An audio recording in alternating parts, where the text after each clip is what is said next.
धारण कर रही हैं।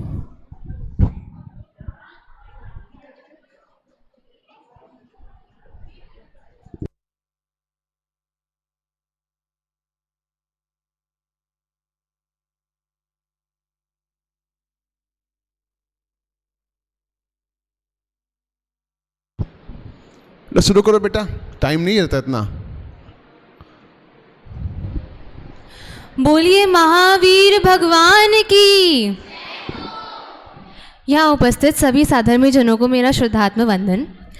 वो कहते हैं कि कंठ की विद्या अंठ का दाम, वक्त पड़े तो आवे काम। अर्थात क्या कि विपत्ति के काल में जेब में रखी पूंजी और कंठ में बसी हुई विद्या ही काम आती है। जैसा कि आप सभी को विदित ही है, हमारी AKVN की कन्याएं लौकिक शिक्षा के साथ साथ धार्मिक शिक्षा में भी अव्वल हैं। हमारी कन्याओं को जिनवाणी की इतनी महिमा है कि वे उन वचनों को अपने कंठ में बसा लेती हैं। और आपने सुना भी होगा कि वे होठ तभी होते शोभित जब तत्वों की चर्चा मुख आई। इसी श्रृंखला में आगे बढ़ते हुए मैं इस प्रतियोगिता में भाग लेती आत्मार्थी कन्याओं को मंच पर बुलाना चाहूँगी। सर्वप्रथम आत्मार्थी भूमि, जिन्होंने 15 गाथाएँ याद करी हैं। आत्मार्थी आराध्या, जिन्होंने 15 गाथाएँ याद करी हैं। आत्मार्थी पलक, जिन्होंने 38 गाथाएँ याद करी हैं। आत्मार्थी दृषि, जिन्होंने 20 गाथाएँ याद करी हैं। आत्मार्थी ख्याति, जिन्होंने 15 गाथाएँ याद करी हैं। आत्मार्थी अस्ति, जिन्होंने 50 गाथाएँ याद करी हैं। और प्रवेशार्थी परिणति, जिन्होंने 32 कलश याद करे हैं।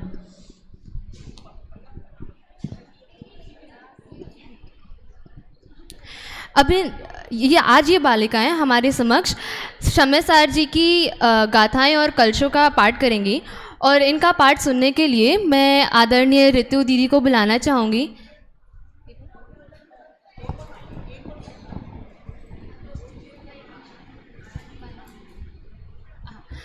मैं आदरणीय ऋतु दीदी एवं आदरणीय पूनम दीदी को बुलाना चाहूँगी कि वे आएँ और हमारी कन्याओं का कंठपाठ सुने।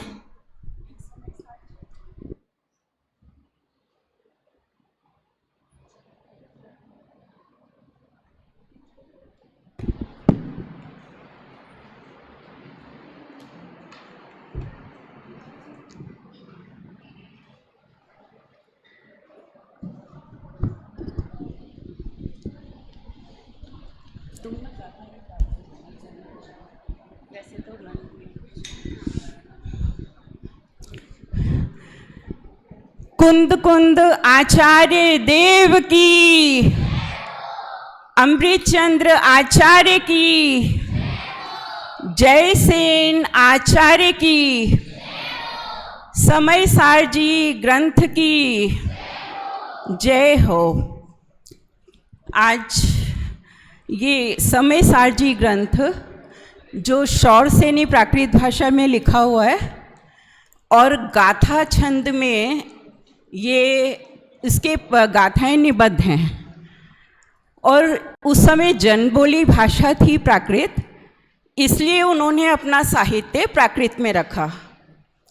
और उस पर जो कलश अमृतचंद्र आचार्य देव ने लिखे हैं वो संस्कृत भाषा में लिखे हैं, जिनसे बहुत आध्यात्म रस झरता है और अपना मोह और अज्ञान सब टूटता जाता है। परिणामों में बहुत विशुद्धि आती है, सरसता रहती है अंतर में। और अपने आत्म आश्रय के लिए भी ये गाथाएं और कलश बहुत ज़्यादा सहकारी हैं। कंठ विद्या के बहुत से लाभ हैं, अभी हम उन पर न जाकर जो बालिकाओं ने अपने हृदय में, अपने मन मस्तिष्क में, अपने वचनों में जो ये गाथाएं और कलश बसाए हैं, उनका रसपान हम सब करते हैं। तो बालिकाएं सर्वप्रथम 12वीं कक्षा की बालिकाओं को मैं बुलाना चाहूँ। उसमें से पहले वो ख्याति, आप इधर आ जाइए। ख्याति ने कर्ता कर्म अधिकार की और पूर्व रंग अधिकार की गाथाएं और कुछ कलश हैं जो वो उन्होंने याद किए हैं। तो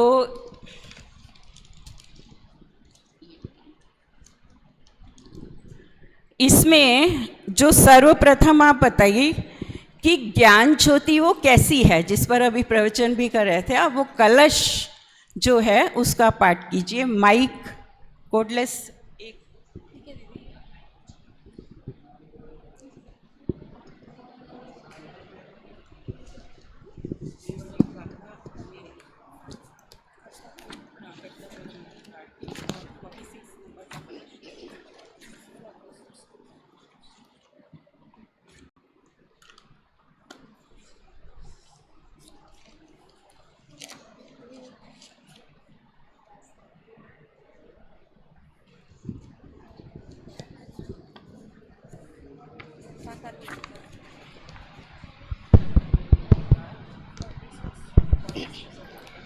एकः कर्ता चिदहमिह कर्म को पादयोमि एत्यज्ञानां शमयदभित कर्तृकर्म प्रवृत्तिं ज्ञानज्योति स्फुरति परमो दात्मात्यन्तधीरं साक्षात्कुर्वन् निरुपधि पृथक् द्रव्य निर्वासि विश्वम। बहुत अच्छा, ये मंदाक्रांता छंद है इसमें। अब कलश नंबर 51, जिसमें कर्ता, कर्म और क्रिया तीनों का स्वरूप आचार्य श्री ने बताया है, वो कलश ख्याति जी के मुख से सुनेंगे। यह परिणमति सकर्ता यह परिणामो भवेतु तत्कर्म या परिणति क्रिया सा त्रयमपि भिन्नं न वस्तुतया। Very good. अब देखते हैं इन्होंने गाथाएं भी की हैं क्या। तो 72 नंबर की गाथा, जिसमें आश्रवों के स्वरूप का वर्णन है, वो गाथा हम सुनना चाहेंगे। नादून आसवाणम् असुचेतं च विवरीय भावं च दुःखस्य कारणं तिय तदोणियत्यं कुणदी जीवो। बहुत बढ़िया। अब आश्रवों का स्वरूप तो जाना हमने, लेकिन उससे निवृत्ति का उपाय क्या है, तो तत्संबंधी गाथा नंबर 73 आपके मुख से सुनेंगे हम। हाँ 70, हाँ। जीवनि बधाई दे अधोअणि चातः शरणाय दुःखा दुःख फलतीय नादून निवत देते। वेरी गुड, जोरदार क्लैपिंग। हम संतुष्ट हुए ख्याति, और भी आप स्मरण करती रहें, गुनगुनाती रहें और मस्त रहें इन गाथाओं को, इनका इससे सरसता रहे जीवन में। ठीक, बहुत अच्छा जी। ये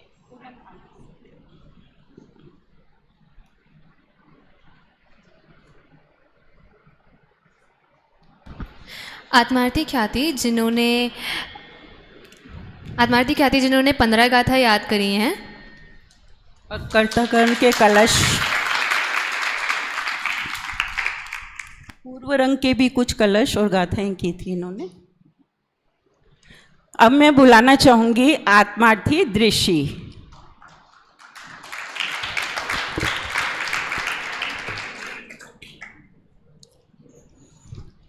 आपके सुमुख से हम प्रमत आत्मा ना प्रमत है ना प्रमत है छठी गाथा।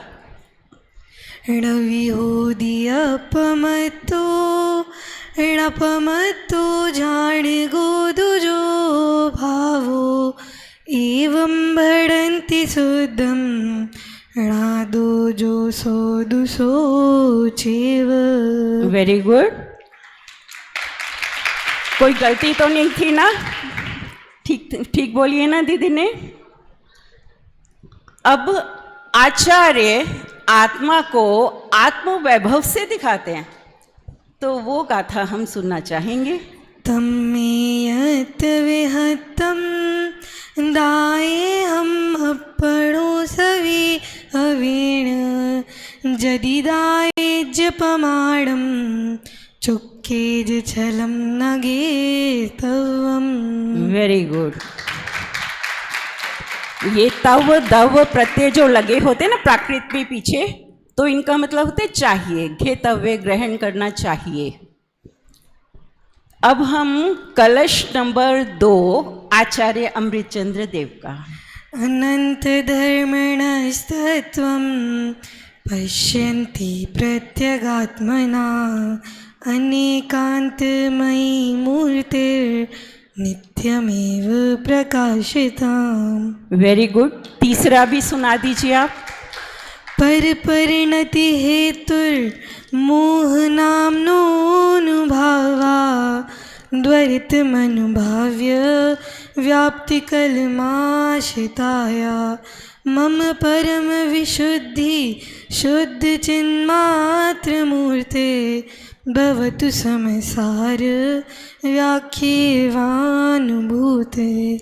Very good. इसमें आचार्य देव कहते हैं कि मेरे भावों की परम विशुद्धि हो, इसके लिए मैं इस ग्रंथ की टीका कर रहा हूँ। बहुत ही सुंदर, वेरी गुड।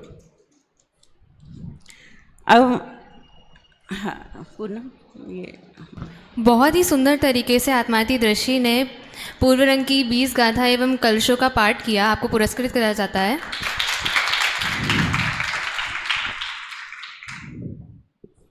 अब मैं बुलाना चाहूँगी आत्मार्थी अस्ति, जिसने पूरा पूर्व रंग अधिकार की गाथाएं स्मरण की हैं और कर्ता कर्म की भी काफ़ी गाथाएं लर्न की हैं। तो सर्वप्रथम हम पूर्व रंग अधिकार की गाथाएं सुनना चाहेंगे। उसमें से हम 38 नंबर की गाथा सुनना चाहेंगे। अहमेको खलु शुद्धो दंसरणाणमयो सदा रुवि णव्यथिमज किंचवि अर्णम परमाणु में तंपी। Very good. अब मोक्ष के इच्छुक को सर्वप्रथम क्या जानना चाहिए? जीव राजा को। तो तत्संबंधी 2 गाथाएं, हम दोनों गाथाएं सुनना चाहेंगे, 17 और 18। जहणाम को विपुरिसो णायाणम जाणियोण सदहदी तो तम अणुचरदि पुडो अथ तियोपयतेण एवं हि जीवराया णादवो तहय सदहे दवो अणुचरिदवो यपुणो सोचेव दुमुख कामेण। वेरी गुड, बहुत सुंदर। अब कर्ता कर्म अधिकार भी हम देखते हैं।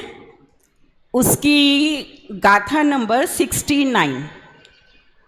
जावण वेदि विशेषम तरंतु वादासवाण दो हम्पी अण्णाणि तावदुसो कोहादिसु वट्टदे जीवो। थोड़ा दोण्हम है ना, और विशेष अंतरम इसमें थोड़ा इसका उच्चारण में। और गाथा नंबर 70 भी सुना दीजिए कि ये जीव अज्ञानी कब तक रहता है। कोहादिसु वट्ट तस्य कम्मस् संचोदी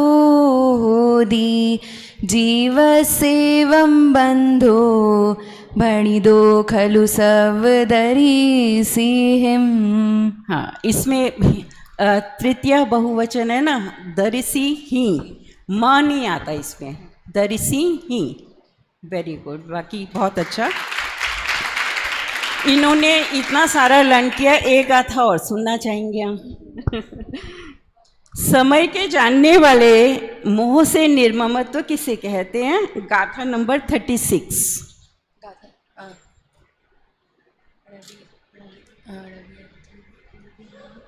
णव्यथिमं को विमोहो बुद्धदियुवोग एव अहमेको तं मोहणिं ममतं समयस वियाणि गावेन्ति।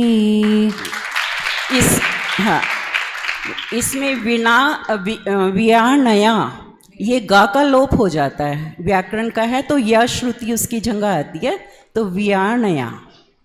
बहुत अच्छा, ऐसे ही आप स्मरण करती रहिए और बहुत अच्छा। बहुत सुंदर प्रदर्शन आत्मार्थी अस्थि द्वारा। इन्होंने पूर्व रंग की 36 एवं 38, 17 एवं 18 नंबर की गाथाएं सुनाई। अब हम 9th क्लास को बुलाना चाहेंगे।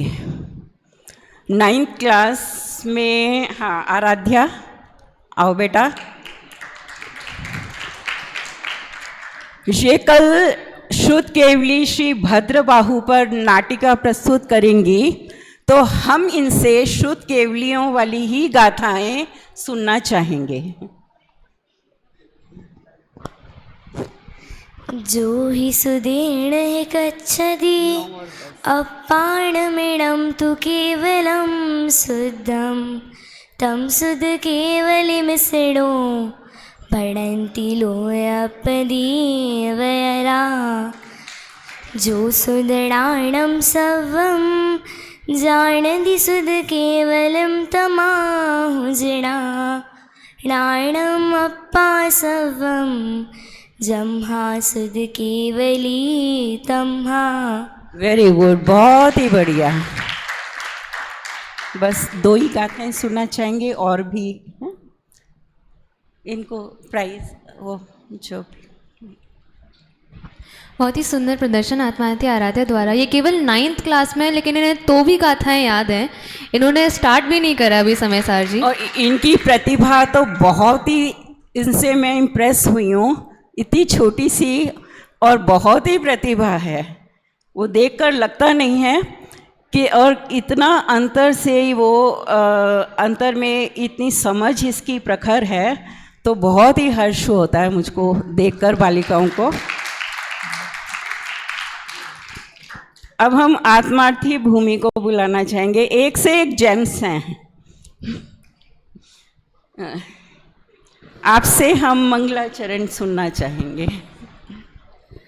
नमस्मै साराय स्वानुभूत्या चकासिते चित्स्वभावाय भावाय सर्वभावान्तरच्छिदे। Very good. अब इसमें गाथा नंबर 2 भी आप सुनाइए। जीवो चरित्य दंसर्णारठ्यो तं हि समयं जान पोगलकम पदेश ठिटम चातम जान पर समयम। इसमें पहली लाइन में ससमयम, स आप लोग, बाकी बहुत अच्छा, वेरी गुड, क्लैपिंग।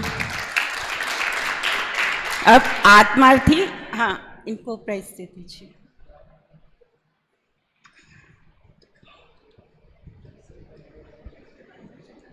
आत्मार्थी पयांशी, 10th, अब 11th में आए हो तुम। गाथा नंबर 3। इयत्रे क्षय गदो समयो सावथ सुंदरो लोगे बंध कहायते तीर्ण विसंवादनी हो दे। Very good. गाथा नंबर 12। सुथु सुथादेशो राधवो परमे भावे दरी सिंह विहार देश दापुण जेदु अपर में टिठदा भावे। इसमें भी दरिसी ही हिम माँ नहीं आएगा, माँ की साउंड, ठीक है। ये तृतीया बहुवचन है तो सब जगह ध्यान रखना। वेरी गुड, बहुत ही बढ़िया। अब आत्मार्थी पलक। बहुत ही सुंदर प्रस्तुति आत्मार्थी पयांशी द्वारा। उन्होंने 12वीं नंबर की गाथा सुनाई। ये तो बस आपके सामने प्रस्तुत करने के लिए एक दो गाथाएं सुना रहे हैं, परंतु इन बच्चियों ने बहुत सारी गाथाएं याद करी हैं। ये तो बस समय के अभाव के कारण एक दो ही सुना पा रहे हैं।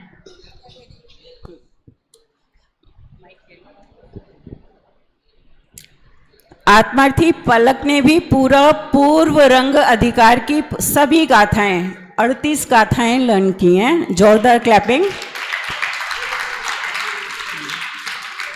गाथा नंबर 38 जिसमें आचार्य कहते हैं कि परमाणु मात्र भी मेरा नहीं है।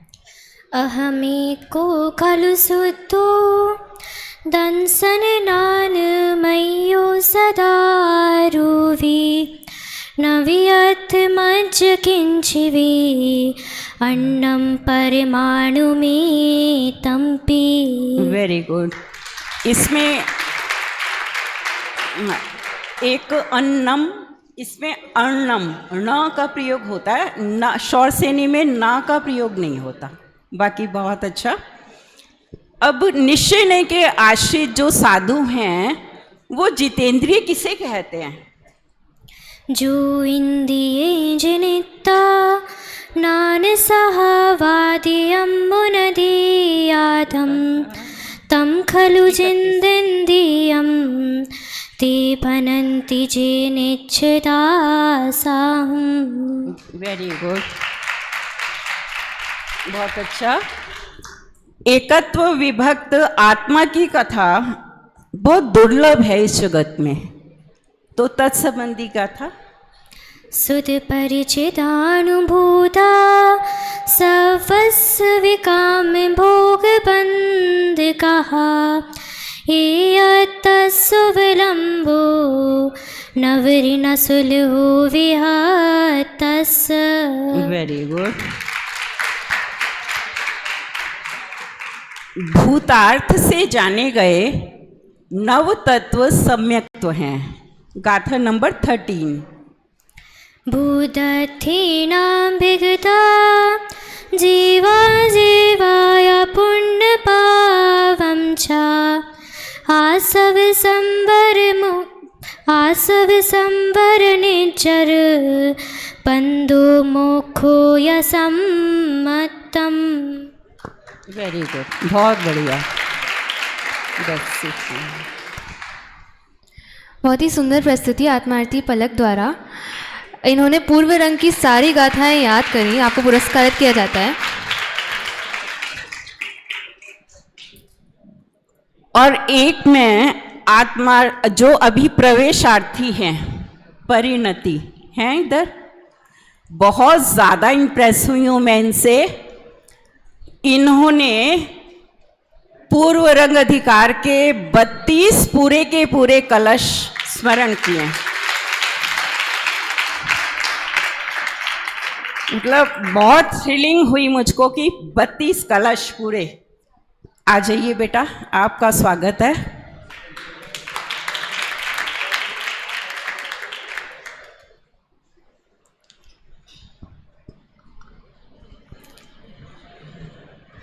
कलश नंबर हम 4 सुनना चाहेंगे। उभय नय विरोधत ध्वंस निस्यात् पदांके जिन वचसि रमन्ते ये स्वयं वान्ते मोहा सपदि समय सारं ते परं ज्योतिरुच्चैर् मनय पक्षात् क्षुण्णमीच्छन्त एव। 10वां कलश। आत्मस्वभावं परभावभिन्न मा पूर्णमाद्यन्त विमुक्तमेकं विलीन संकल्प विकल्प जालं प्रकाशयन् शुद्ध नयोभ्युदेति। वेरी गुड, उच्चारण भी बहुत अच्छा था इसका, इनका। कलश नंबर 32। मज्जन्तु निर्भर ममि सम्मे विलोका आलोकमुच्छलति शान्तरसे समस्ता आप्लाव्य विभ्रमते रसकर्णीं भरेण प्रोन्मग्न एषे भगवान् बबोध सिंधु। वेरी गुड, बहुत बढ़िया। कलश नंबर बजनी चाहिए।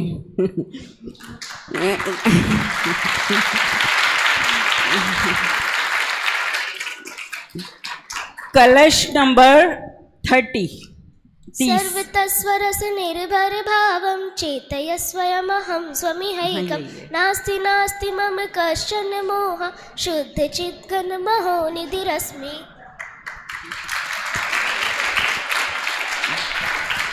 अब एक ऑडियंस में से मैं नंबर चाहूंगी कि कोई नंबर का कलश बोलिए 32 तक। बालिका है 29 नंबर का। अवतिरति न यावत् वृत्तिमत्यन्त वेगा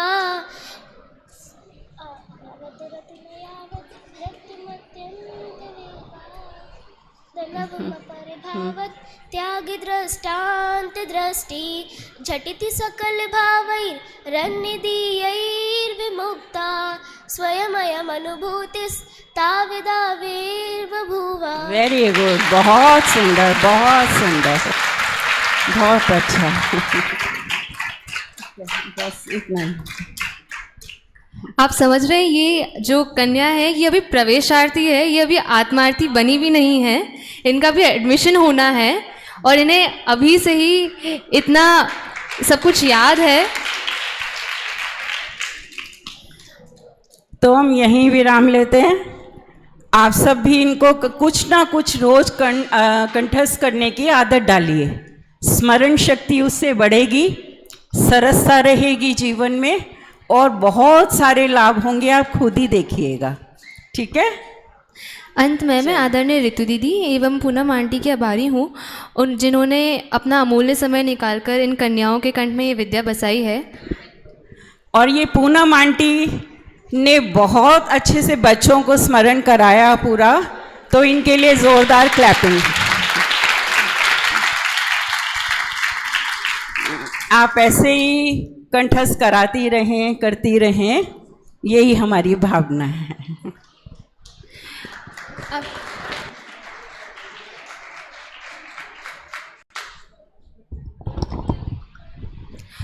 अब जैसा आप सभी को विदित ही है, हमारी कन्याओं को साल भर नोटिस किया जाता है और उसके आधार पर कुछ कैटेगरीज हैं जिनमें उन्हें पुरस्कार मिलता है। तो उसी के लिए मैं आदरणीय कुसुम आंटी को बुलाना चाहूँगी कि वे आएँ और पुरस्कार वितरण करें।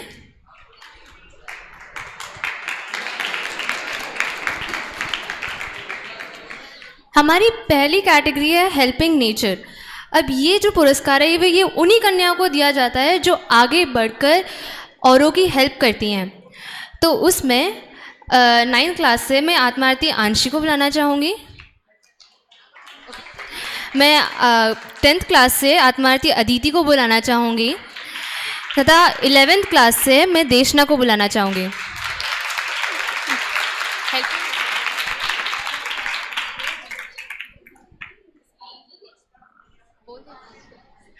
ये जो पुरस्कार है ये सिर्फ उन्हीं बच्चों को दिया जाता है जो आगे बढ़कर और लोगों की हेल्प करती हैं, और उसी आप सभी करतल ध्वनि से इनका प्रोत्साहन करें।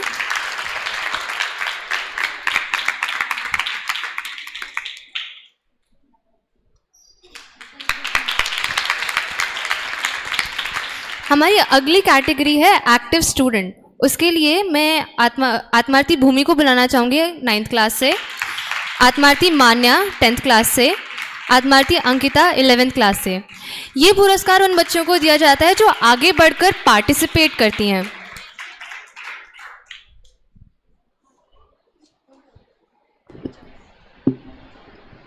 आप तालियां बजाते रहिए।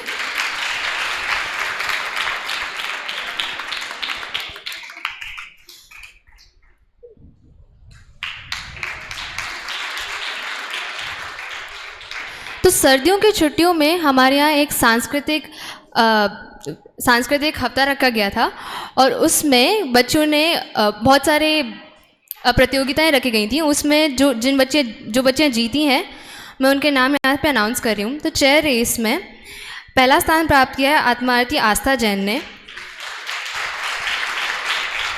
दूसरा स्थान प्राप्त किया आत्मार्थी विशुद्धि जैन ने। तीसरा स्थान प्राप्त किया आत्मार्थी सुहानी जैन ने।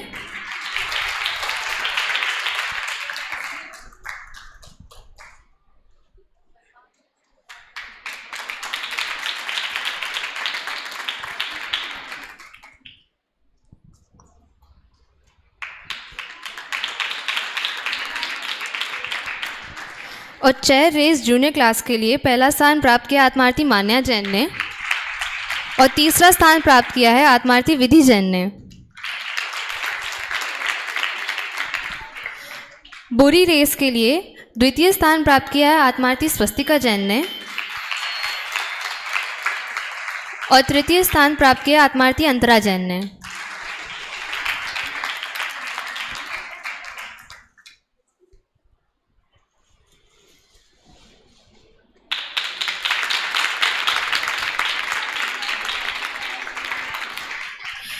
चित्रकला प्रतियोगिता के लिए 9th क्लास से प्रथम स्थान प्राप्त किया आत्मार्थी आंशी जैन ने, द्वितीय स्थान प्राप्त किया आत्मार्थी भूमि जैन ने और तृतीय स्थान प्राप्त किया आत्मार्थी श्रद्धा, नियति एवं आराध्या जैन ने। 10वीं क्लास से प्रथम स्थान प्राप्त किया है आत्मार्थी विशुद्धि जैन ने, द्वितीय स्थान प्राप्त किया आत्मार्थी अनुष्का जैन ने और तृतीय स्थान प्राप्त किया आत्मार्थी पयांशी जैन ने। 11वीं कक्षा से प्रथम स्थान प्राप्त किया आत्मार्थी आन्या जैन ने, द्वितीय स्थान प्राप्त किया आत्मार्थी अंकिता जैन ने एवं तृतीय स्थान प्राप्त किया है आत्मार्थी स्वस्तिका जैन ने। 12वीं कक्षा से प्रथम स्थान प्राप्त किया आत्मार्थी समता जैन ने, द्वितीय स्थान प्राप्त किया आत्मार्थी दृषि जैन ने एवं तृतीय स्थान प्राप्त किया आत्मार्थी आस्था जैन ने। इसी तरह मैं पुरस्कार वितरण समारोह को यहीं समाप्त करना चाहूँगी।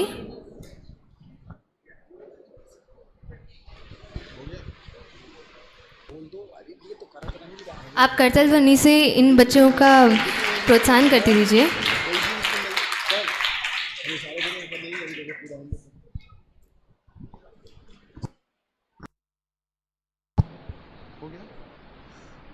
आत्मार्थी कन्याओं के द्वारा कंठपाठ और उनकी प्रतिभा को प्रोत्साहन प्रदान करना अत्यंत आवश्यक है, क्योंकि ये विद्यालय ही इस संस्थान का एक जीवंत उपक्रम है जिसके माध्यम से बालिका यहाँ पर अध्ययन करती हैं। कल से और समय उनको मिलेगा, क्योंकि कल से शाम को एक ही व्याख्यान होगा। तो कल रात्रि में जब हम स्वाध्याय करेंगे तो कल रात्रि में आत्मार्थी बालिका के स्वाध्याय के पश्चात पूरा समय मिलेगा और एक व्याख्यान होगा और कार्यक्रम पूरा होगा। अभी हम सब तुरंत आगे बढ़ रहे हैं और पहला व्याख्यान पंडित देवेंद्र साहब बेजोलिया वालों का हो रहा है। उनसे निवेदन है पधारें और पधार करके समय शादी की 19वीं गाथा के आधार से चर्चा को आगे बढ़ाएं। पंडित श्री देवेंद्र साहब बेजोलिया और हम सब बैठ करके उनके मांगलिक स्वाध्याय का लाभ लेंगे। इस स्वाध्याय के पश्चात द्वितीय स्वाध्याय पंडित रजनी भाई जोशी जी का होगा और उसके पश्चात में सुंदर सांस्कृतिक कार्यक्रम चक्रवर्ती बजजंत का 12 मासा, उसका भी हम लाभ लेंगे एक नई परिकल्पना के साथ। चूंकि कहानी पुरानी है और पैकिंग नहीं है, इस सुंदर कॉन्सेप्ट के साथ में हमारी बालिकाएं आपको एक सुंदर नाटक का यहाँ प्रदर्शन करेंगी। आइए हम सब उनका भी लाभ लेंगे। अभी हम सब मांगलिक स्वाध्याय का लाभ यहाँ से प्रारंभ कर रहे हैं।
शान्ताणं नमो सिद्धाणं नमो आयर्याणं नमो वज्रायाणं नमो लोये सौसाहुणं मङ्गलं भगवान् वीरो मङ्गलं गौतमो गणी मङ्गलं कुन्दकुन्दार्यो जैनधर्मोऽस्तु मङ्गलम् सर्वमङ्गलमाङ्गल्यं सर्वकल्याणकारिकं प्रधानं सर्वधर्माणां जैनं जयतु शासनं जैनं जयतु शासनं नमः समयसाराय स्वानुभूत्या चकासिते चित्स्वभावाय भावाय सर्वभावान्तरच्छिदे वन्दे तु सर्वसिद्धे होमचर्वणोऽयं गतिं पत्ते वोच्छामि समय पाहुड मेणमाशुद्धि केवली भणिदम्। गुरुवाणी मंथन शिविर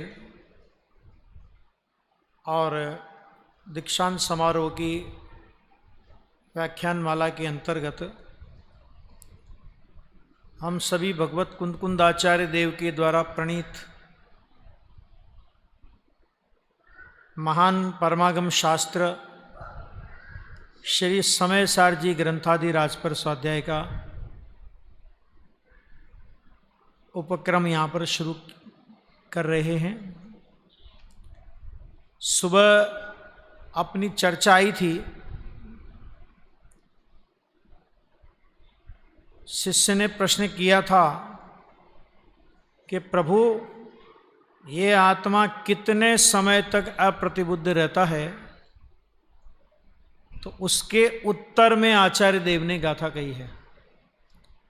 देखो, गाथा 19 में अप्रतिबुद्ध की चर्चा भी की और जिस समय ऐसा मानना छोड़ देगा उसी समय प्रतिबुद्ध हो जाएगा। ऐसा नहीं होता है कि अज्ञानी के कोई सींग पूंछ होते हैं और ज्ञानी होने के बाद कोई उसके सिर में से कोई प्रकाश की किरणें निकलने लगती है। ऐसा कुछ नहीं होता। ये अभिप्राय की क्रांति है। जब तक हमारा अभिप्राय वस्तु स्वरूप से विरुद्ध रहेगा, जैसा वस्तु का स्वभाव है उससे हम उल्टा मानते रहेंगे, तो वस्तु का स्वभाव तो कभी बदलने वाला नहीं है।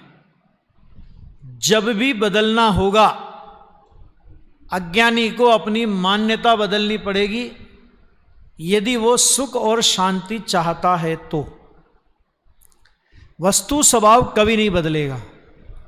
हमने अपने आत्मा के संदर्भ में कितनी भी प्रकार की भ्रांतियां पाली हो, लेकिन एक बात बहुत सही है, परम सत्य बात है कि हमारी मान्यता के अनुसार आत्मा का स्वरूप नहीं हुआ।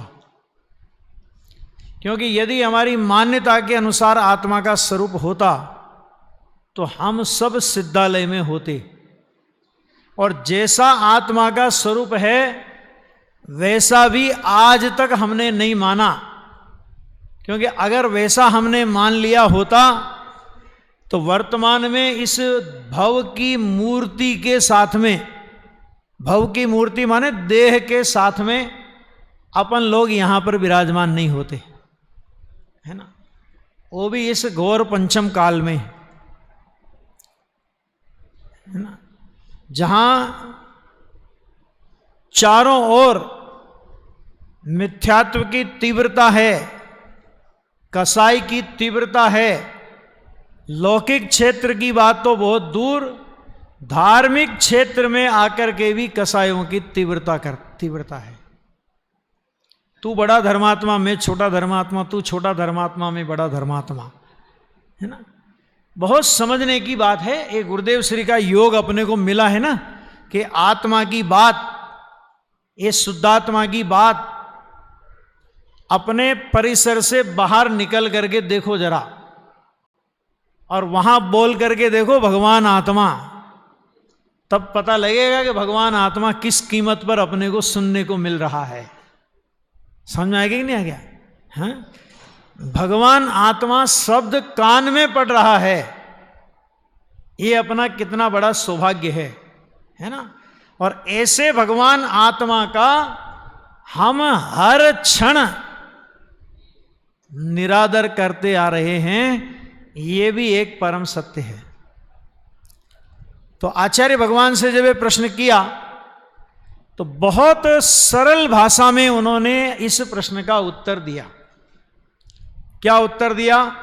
नो कर्म कर्म जु में अवरु में, मैं कर्म नो कर्म है, यह बुद्धि जब तक जीव की अज्ञानी तब तक वो रहे। ये नहीं कहा कि तू ऐसा नहीं करेगा तब तक अज्ञानी, तू इतने व्रत नहीं करेगा तब तक अज्ञानी, तू इतनी पूजाएं नहीं करेगा तब तक अज्ञानी, तू इतने मंदिर नहीं बनेगा तब तक अज्ञानी, तू इतने उपवास नहीं करेगा तब तक अज्ञानी। ऐसा ज्ञानी और अज्ञानी का कोई माप नहीं निकाला। आचार्य क्या कहते हैं? नो कर्म कर्म जो मैं,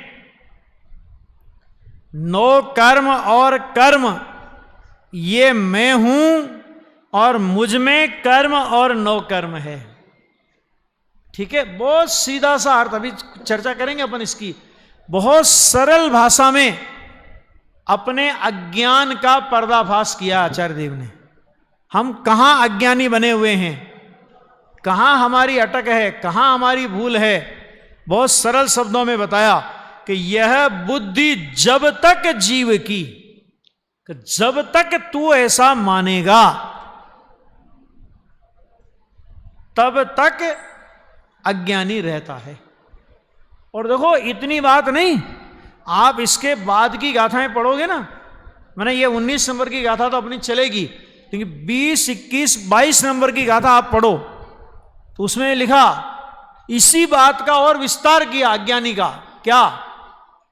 ये परद्रव्य मेरे भूतकाल में थे, मैं इनका भूतकाल में था, ये परद्रव्य मेरे वर्तमान में हैं, मैं वर्तमान में इनका हूं, ये परद्रव्य मेरे भविष्य में होंगे, मैं इनका भविष्य में होऊंगा।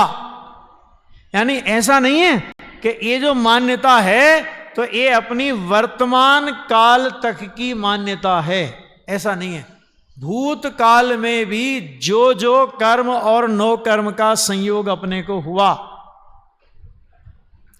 उसमें हमने अपनापन माना, वर्तमान में मान रहे हैं, और वर्तमान की इस मान्यता में ही भविष्य में भी मुझे ऐसा मिलेगा। होता है कि नहीं होता? अपन लोगों की प्लानिंग बहुत होती है। जिंदगी 70 साल का आदमी भी फ्रिज लेने जाए बाजार में तो दुकानदार से पूछता है, भाई साहब इसकी गारंटी वारंटी कितनी है? हैं? तो वो कहे 5 साल की। तो कहे वो जो दूसरे कंपनी वाला वो तो 7 साल की वारंटी दे रहा है। खैर अगर मैं वहां पर हूं तो क्या प्रश्न करूं बताऊं आपको? मैंने कहा ठीक है, फ्रिज की वारंटी तो 7 साल की नहीं, हम तुम्हें 10 साल की भी दे देंगे, कोई बात नहीं। 7 साल की कंपनी की ओर से और 3 साल की हमारी ओर से, हम 10 साल में भी तुम्हारा चेंज कर देंगे, लेकिन तुम्हें इस बात की गारंटी देनी पड़ेगी कि तुम 10 साल तक इस फ्रिज का उपभोग कर लोगे, है ना? अब बोलो हाँ या नहीं, हम तो अरे भविष्य में भी अपन वही मानते हैं, प्लानिंग कितनी लंबी चौड़ी अपनी होती है। ये सब क्या है कि ये सब अपने आत्म स्वभाव को नहीं जानकर पर द्रव्य और पर भावों में, द्रव्य कर्म, नो कर्म, भाव कर्म सब आ गए, इसमें अपने पने की बुद्धि। मैं निष्कर्म शुद्धात्मा हूं, मैं सर्व कर्मों से रहित। समय सार शब्द का अर्थ क्या है? समय माने आत्मा, और सार माने द्रव्य कर्म, भाव कर्म और 9 कर्म से रहित। तो हम प्रश्न कर सकते हैं कि भाई रहित तो जब सिद्ध होंगे तब होगा। कि अगर अभी शुद्धात्मा द्रव्य कर्म, भाव कर्म, 9 कर्म से रहित नहीं हो तो सिद्ध दशा में रहित नहीं हो सकता। अभी द्रव्य स्वभाव की अपेक्षा से द्रव्य कर्म, 9 कर्म, भाव कर्म से रहित है। मात्र पर्याय में विकार और द्रव्य कर्म और 9 कर्म का निमित्त नैमित्तिक संबंध है। पर्याय में तो 9 कर्म और द्रव्य कर्म तुम्हारे भी नहीं है, वो पुद्गल की पर्याय है। केवल मात्र निमित्त नैमित्तिक संबंध है, और सिद्ध दशा में निमित्त नैमित्तिक संबंध भी टूट जाएगा। अगर हमें अपने आत्मा को देखना है, कैसा है मेरा स्वभाव, मैं कैसा चैतन्य परमात्मा हूं, अगर हमें अपने आत्म स्वभाव को देखना है तो अपनी तुलना सिद्धों के साथ करना। जो जो सिद्ध में से निकल गया वो मेरा स्वरूप नहीं हो सकता। सोना होता है ना, तो सोना कहां निकलता है? कहां निकलता है? खदान में। खदान में सीधी सीधी सोने की सल्लियां निकलती है ना। क्या होता है? स्वर्ण पाषाण होता है, और उस स्वर्ण पाषाण को तपाया जाता है और 16 वान ताव उसमें दिया जाता है, तो जो कीट कालिमा है वो जल करके नष्ट हो जाती है, और शुद्ध सोना जो उस स्वर्ण पाषाण के अंदर था, कि वो शुद्ध सोना प्रकट अपने को दिखाई देता है। मेरा प्रश्न ये कि जो शुद्ध सोना अपने को वर्तमान में प्रकट दिखाई देता है, स्वर्ण पाषाण के अंदर भी वो सोना वैसा ही था या उसमें कुछ अंतर था? वो समझ में आएगा, बहुत ज्यादा कठिन नहीं है। वैसा ही था ना। क्या मतलब कि भाई सोने में कोई फर्क नहीं पड़ा, सोने के साथ में कीट कालिमा थी, लेकिन ध्यान देना, सोने के साथ में थी, वो कीट कालिमा स्वयं सोना नहीं थी। अगर वो सोना होती तो आग में तपाने से जलती गलती नहीं, और शुद्ध स्वर्ण की उपलब्धि हमको नहीं होती। मान लो अपन लोगों को ये कहा जाए कि भाई आपके पास ये स्वर्ण पाषाण है और आप इसको आग में डाल दो, आपकी तकदीर अच्छी होगी तो सोना निकल आएगा, और आपकी तकदीर फूटी होगी तो सोना जल जाएगा और कीट कालिमा निकल आएगी। तो अपने में से कौन ऐसा चतुर होशियार है कि जो उस स्वर्ण पाषाण को अग्नि में डालेगा? अग्नि में डालने के पहले अपने को ये भरोसा है कि इसमें जो शुद्ध सोना है वो शुद्ध सोना है, और वो शुद्ध सोना अग्नि में डालने पर भी नष्ट नहीं होगा, बल्कि अग्नि में डालने पर इसकी कीट कालिमा नष्ट हो जाएगी और शुद्ध सोना प्रकट हो जाएगा। ठीक। एक दूसरा उदाहरण विचार करना कि अपने को भगवान की 5 फीट की प्रतिमा बनानी है। कितने फीट की? 5 फीट की। और प्रतिमा बनाने की फैक्ट्री कौन सी है? कौन सी नगरी है? कि जयपुर नगरी है ना। अपने में समाज में कितने ही मतभेद हों, ये 13 पंथियों की प्रतिमा, ये 20 पंथियों की प्रतिमा, ये सोनगढ़ वालों की प्रतिमा, लेकिन जहां से प्रतिमा बनती है वो नगरी एक ही है। तो अपन गए प्रतिमा बनाने के लिए, अपने को 6 फीट की प्रतिमा लेनी थी। अपन गए प्रतिमा वाले के पास, भैया 6 फीट की प्रतिमा चाहिए, खड़गासन या पद्मासन जो भी अपन ने बताया चाहिए। वहां पर एक पत्थर का टीला रखा हुआ था। उसने कहा जी ये रही प्रतिमा आपकी। तो हम क्या कहते हैं, हम ही मिले क्या तुमको? हम ही मिले तुमको, और कोई नहीं मिला। क्या मतलब कि ये पत्थर को तुम प्रतिमा बता रहे हो कि भाई साहब तुम्हारी नजर से देखोगे तो ये पत्थर दिखेगा, और अगर इसमें तुम्हें प्रतिमा देखनी है तो इसमें तुम्हें कारीगर की नजर से देखनी पड़ेगी।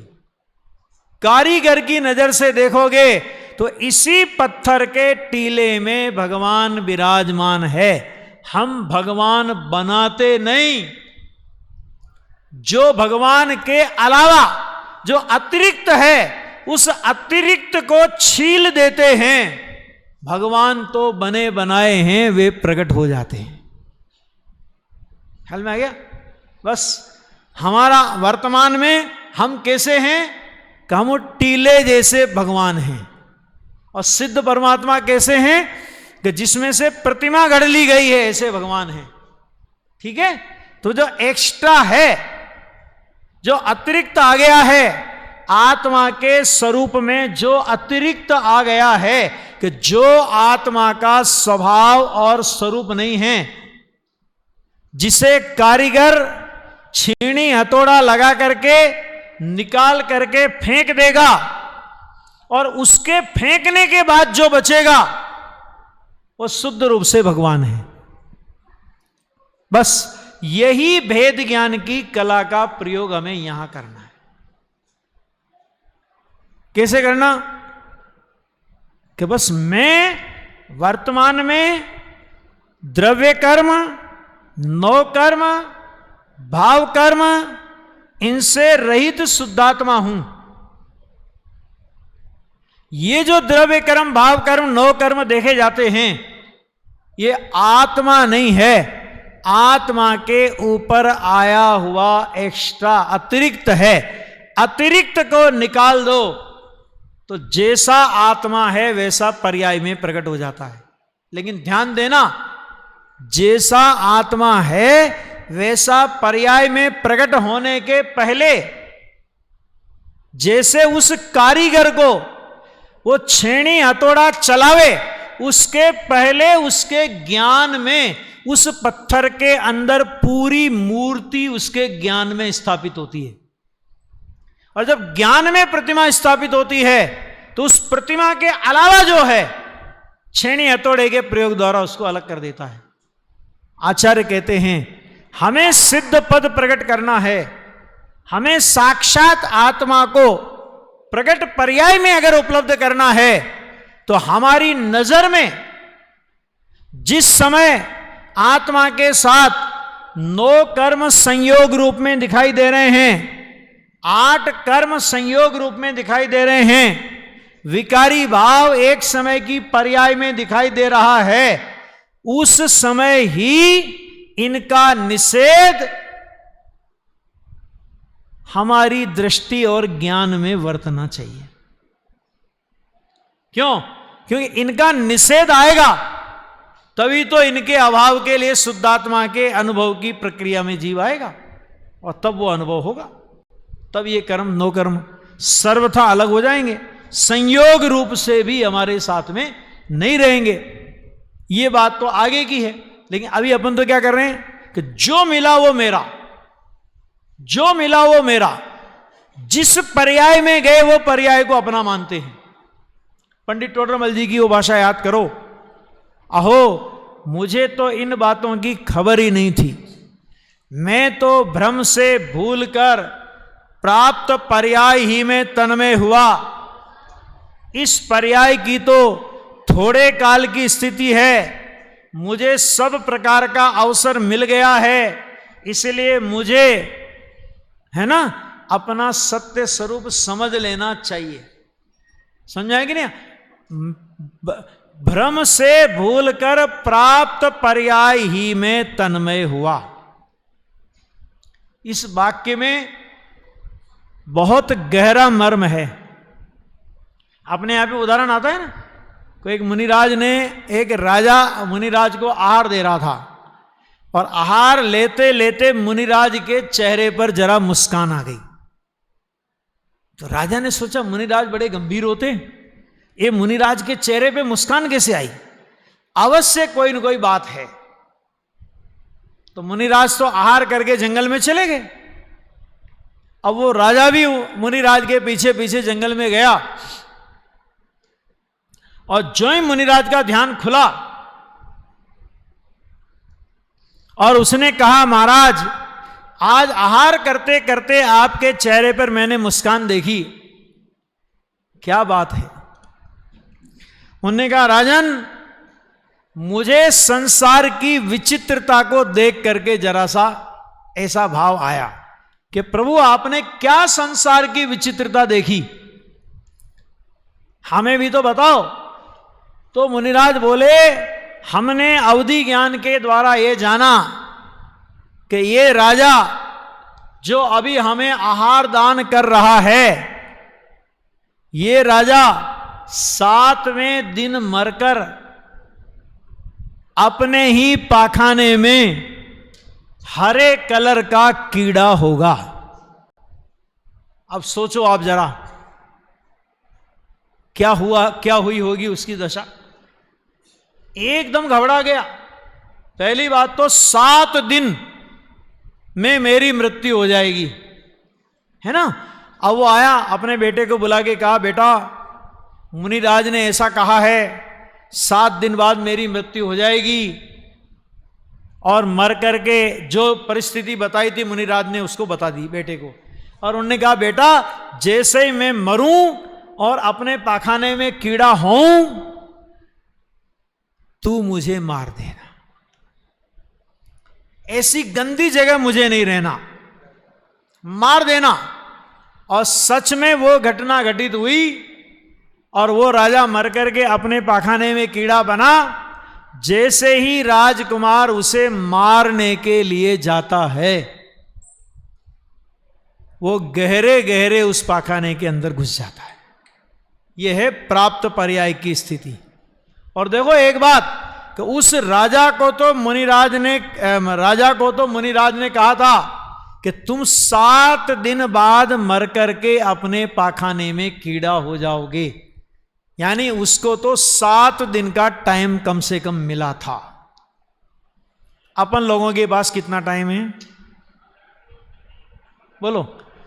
कोई ईमानदारी से ये कह सकता है कि 7 दिन की बात तो छोड़ो, मेरे पास 7 घंटे का टाइम भी है, और उसके बाद भी अपन लोग कितनी निश्चिंतता से अपना जीवन व्यतीत कर रहे हैं। आत्महित की बात सुनते हैं, अच्छी भी लगती है, बार बार सुनने को मन भी चाहता है, लेकिन अंतर परिणमन की दिशा में हम कितने आगे बढ़े, ये अपने को विचार करना चाहिए। ठीक है, देखिए अन्वयार्थ में आचार्य ज्ञातार्थ में क्या कहते हैं कि जब तक इस आत्मा की ज्ञानावरणादि द्रव्य कर्म, भाव कर्म और शरीर आदि 9 कर्म में, तीनों आ गए, ज्ञानावरणादि द्रव्य कर्म, भाव कर्म और शरीर आदि 9 कर्म में यह मैं हूं, यह मैं हूं माने जैसे मनुष्य का वर्तमान में शरीर अपने को मिला, तो मनुष्य का शरीर मिला तो अपन क्या मानते हैं, मैं मनुष्य हूं। अब मनुष्य पर्याय में भी 3 अवस्थाएं, जब अपन छोटे थे तो क्या मानते थे, मैं तो बालक हूं, थोड़ा बड़े हुए मैं जवान हूं, थोड़ा बड़े हुए मैं प्रौढ़ हूं, थोड़ा बड़े हुए मैं वृद्ध हूं, थोड़ा और बड़े हुए भैया अब तो हम पके फल हैं, कभी भी डाली से गिर सकते हैं। लेकिन वो पके फल को गिरने की बात तो पता है, लेकिन गिरने से पहले मैं अपनी आत्मा का हित कर लूं, ये विचार नहीं आता।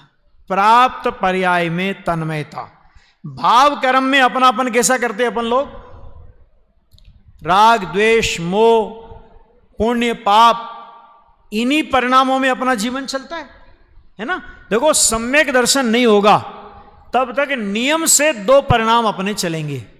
कौन कौन से 2 परिणाम चलेंगे, या तो कसाय की मंदता रूप, या तो कसाय की तीव्रता रूप। हर अंतर्मुहूर्त में इन परिणामों का पलटा होता है। ठीक है, तो कसाय की तीव्रता रूप परिणाम आए, भैया हम तो बहुत पापी हैं।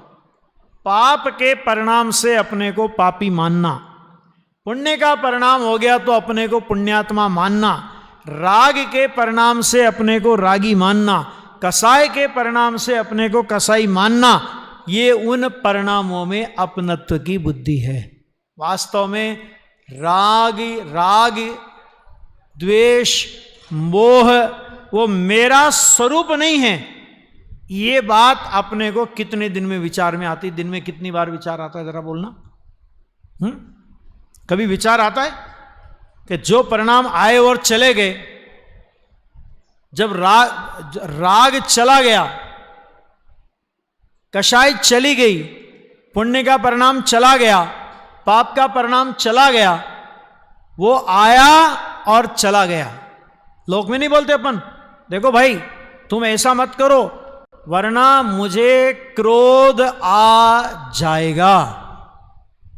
क्या मतलब इसका? अभी क्रोध नहीं है। सुनना जरा, भेद ज्ञान करना कितना सरल है। अब आपने क्या बोला? अगर तुमने ऐसा किया तो मुझे क्रोध आ जाएगा, और मेरा क्रोध तुम जानते नहीं हो, तुमने अभी मेरा क्रोध देखा नहीं है। मैंने कहा हम अपना ही नहीं देखना चाहते, तुम्हारा क्या देखें? हम तो अपना क्रोध ही नहीं देखना चाहते, तुम्हारा क्या देखें? लेकिन एक वाक्य का हम प्रयोग करते हैं, क्रोध आ जाएगा। इसका मतलब क्या हुआ कि अभी क्रोध नहीं है।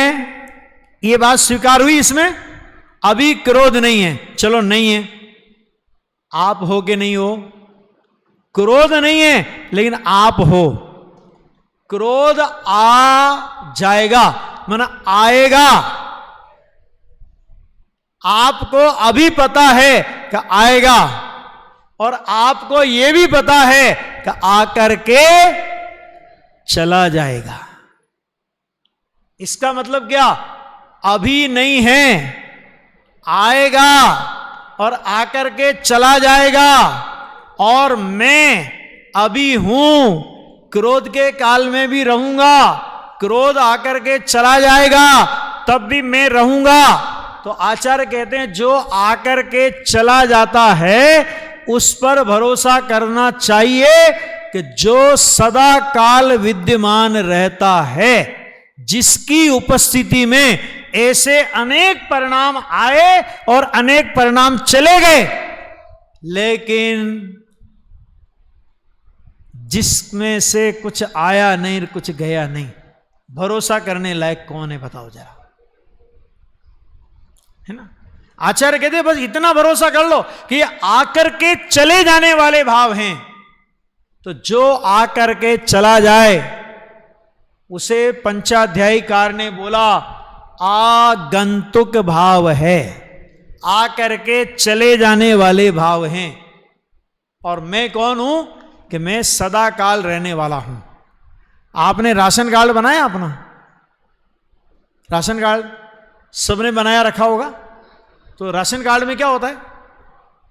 अपने घर के 5 मेंबर हो मान लो, तो उन 5 मेंबरों का नाम होता है ना?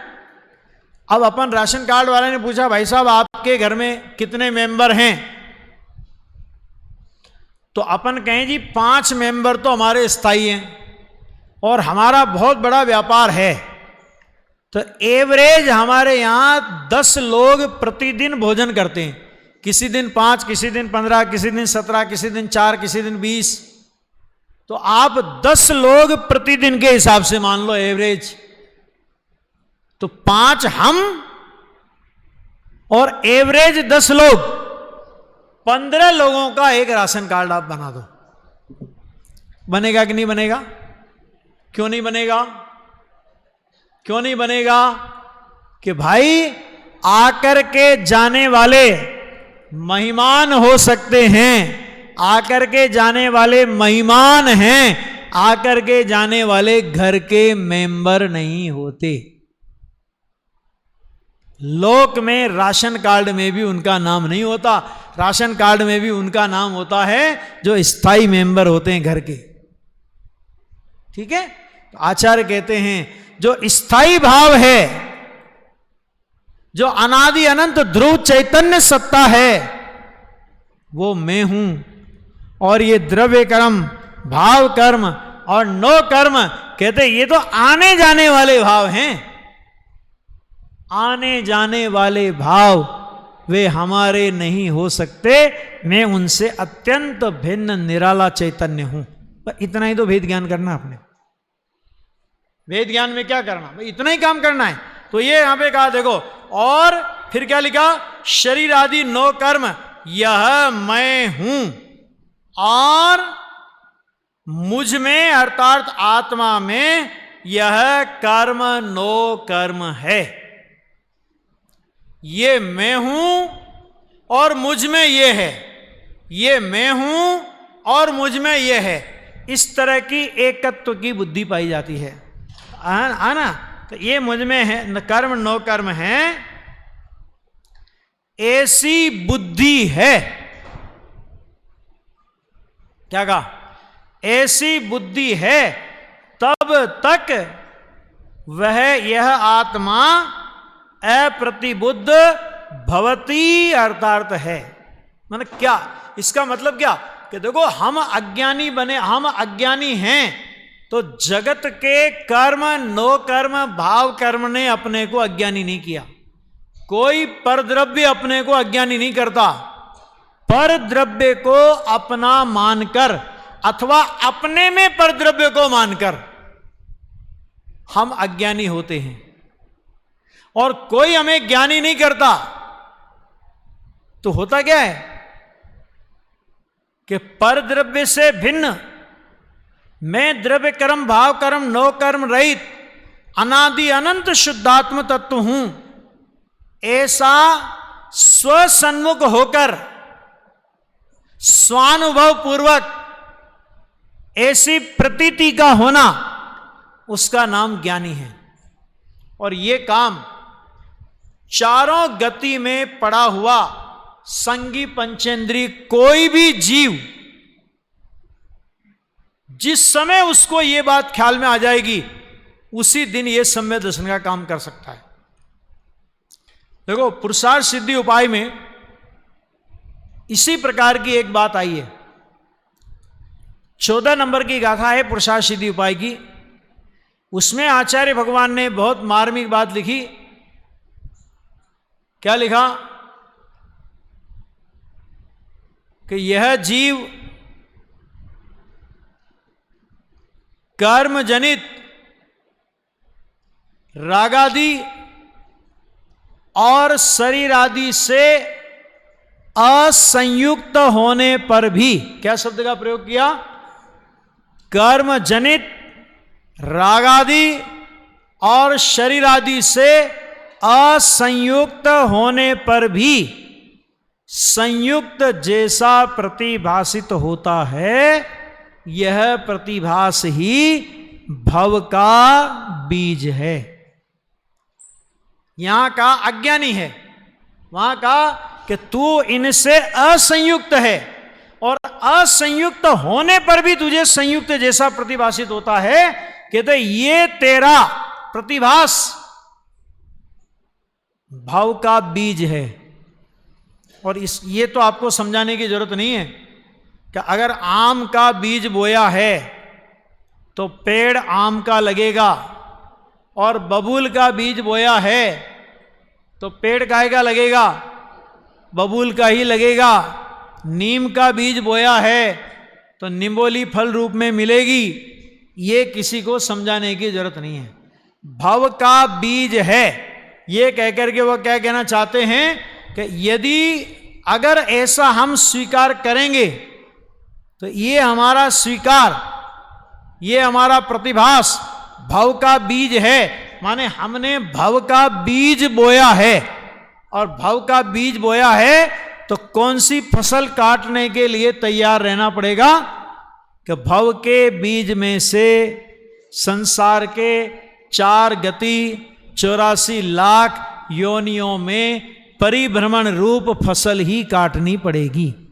इसलिए जिसे वास्तव में संसार परिभ्रमण नहीं करना हो, संसार का अभाव करना हो, संसार से तीरना हो, साधी अनंत काल के लिए मुक्ति श्री का वर्ण करना हो, उन जीवों को क्या करना चाहिए? अपन लोगों को क्या करना चाहिए? आचार्य कहते हैं कि द्रव्य कर्म भाव कर्म नो कर्म से रहित तू शुद्धात्मा है, ऐसा अपने को स्वीकार करना चाहिए, है ना। ये बात इसमें कही है ना। देखिए अभी थोड़ा सा अपन पढ़ते हैं, वैसे कल से गुरुदेव श्री का प्रवचन इस गाथा पे चलेगा, तब आप लोगों ने भी वो प्रवचन सुना हुआ होगा और अपन भी इसमें उस प्रवचन के आधार पर गुरुदेव श्री ने क्या मर्म इसमें से निकाला। देखो बात तो बहुत छोटी है, लेकिन छोटी सी बात में भी गुरुदेव ने क्या मर्म निकाला है ना, वो गुरुदेव के मुख से अपन सुनेंगे तो बहुत गंभीरता है गाथा में, है ना। बहुत अच्छी बात है इसमें। एक उदाहरण दिया, थोड़ा सा मैं पढ़ता हूं, 5-7 मिनट में पूरा करता हूं। जैसे स्पर्श रस गंध वर्ण आदि भावों में तथा चौड़ा गहरा अवगाह रूप उदर आदि के आकार परिणत हुए पुद्गल के स्कंदों में यह घट है इस प्रकार की, और घड़े में यह स्पर्श रस गंध वर्ण आदि भाव तथा चौड़े गहरे उदराकार आदि रूप परिणत पुद्गल स्कंद हैं। इस प्रकार वस्तु के अभेद से अनुभूति होती है। यह दृष्टांत दिया है और इस दृष्टांत को उन्होंने आत्मा पर घटित किया। क्या कहा? घड़ा किसका नाम है? घड़ा किसको कहते हैं? जैसे उदाहरण दिया ना, जैसे माने घड़े के इस उदाहरण के माध्यम से आचार्य देव अज्ञानी के अज्ञान को समझाने का प्रयास कर रहे हैं। हम लोगों को समझाने का प्रयास कर रहे हैं कि जैसे स्पर्श रस गंध वर्ण आदि रूप भावों में, ठीक, और चौड़ा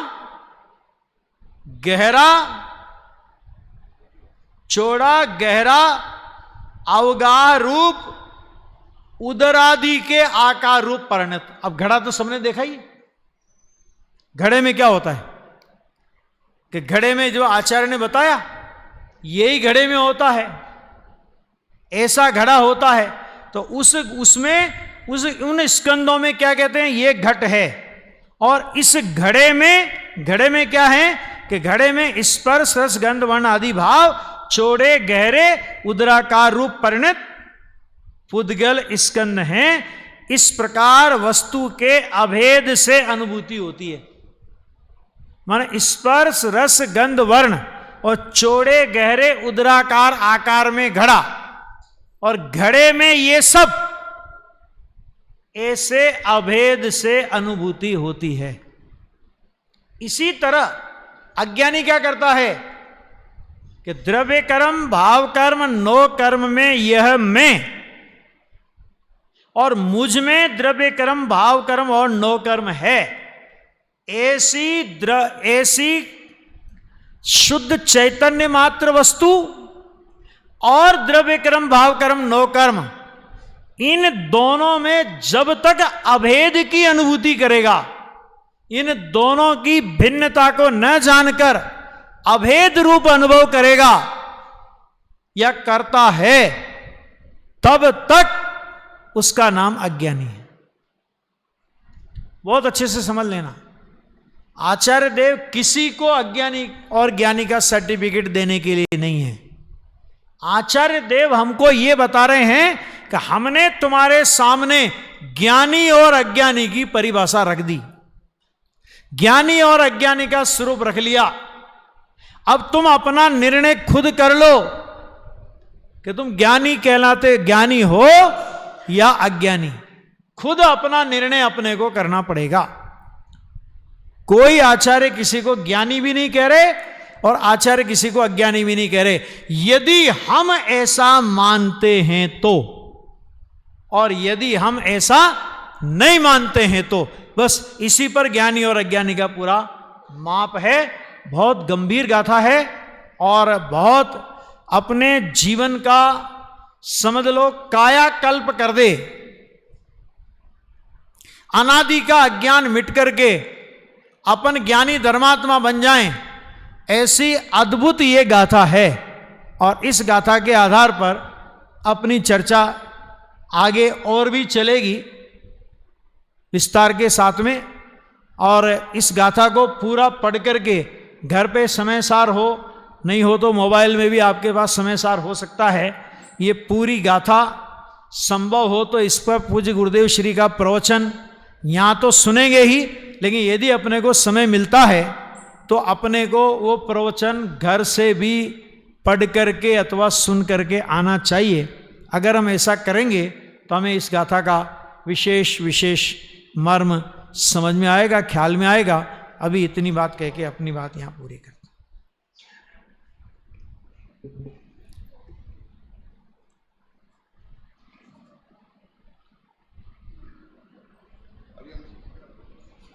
ठीक, अभी हम सबने पंडित देवेंद्र साहब के द्वारा 19वीं गाथा के रहस्य को जानने का प्रयास किया। निस्संदेह रूप से आचार्य महाराज यहाँ पर अज्ञानता का लक्षण बता रहे हैं। अज्ञानी किसे कहते हैं? एक ऐसे आचार्य हैं जो हमें अपना बीमारी भी बता रहे हैं, बीमारी के इलाज भी बता रहे हैं। हम बीमारी ही नहीं पता बीमारी हमें क्या है, तो मिथ्यात्व का लक्षण क्या है इसकी पहचान भी कराई और उसका उपाय क्या है इसका भी हमको संकेत दे दिया है। बहुत ही मार्मिक आचार्यों का भाव रहता है, हमें चर्चा का लाभ प्राप्त हुआ। और अब निवेदन है हमारे आदरणीय पंडित रजनी भाई दोषी जी से के भी पधार करके समय साल गाथा 49 के आधार से